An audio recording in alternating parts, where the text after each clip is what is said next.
Right, let's move on quickly because we've got so many other teams to look at, including Newcastle United, who had a shocking summer, really, to be honest with you.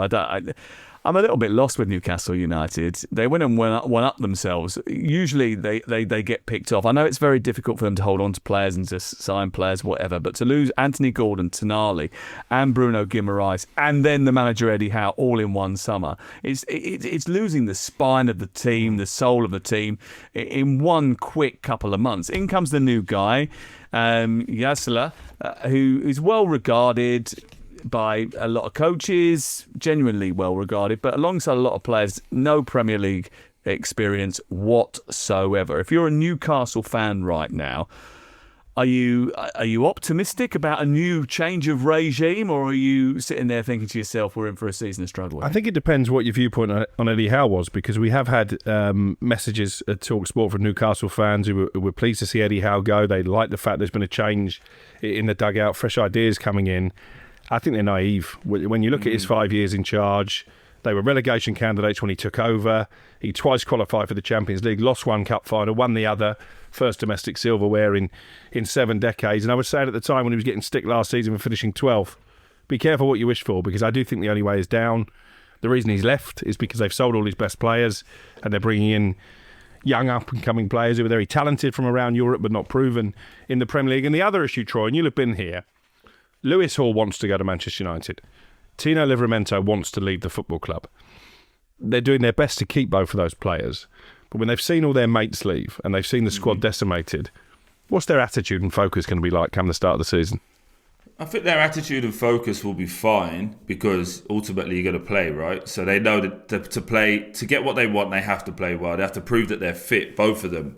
I think from a personal point of view, it's so frustrating when you see other lads leave, but the first thing you want then is like, who are we bringing in? And when we're bringing in kids, and they are talented, but they are kids, they're unproven.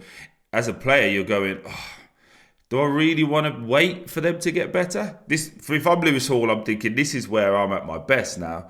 People are looking at me. I should have been in the World Cup squad. I didn't. There's a lot of pressure on me to go deliver, and I'm having to wait for these kids to get it.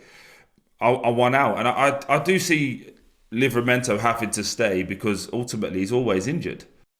That is a massive problem for him. That is a massive problem for him, because he's a talented player. He's arguably one of the best fullbacks in the country when he's fit, but he's not fit often enough. And if your body's belying you, that is quite a horrible scenario to go through. We talked about so many of the young players that they've managed to put their sort of faith in.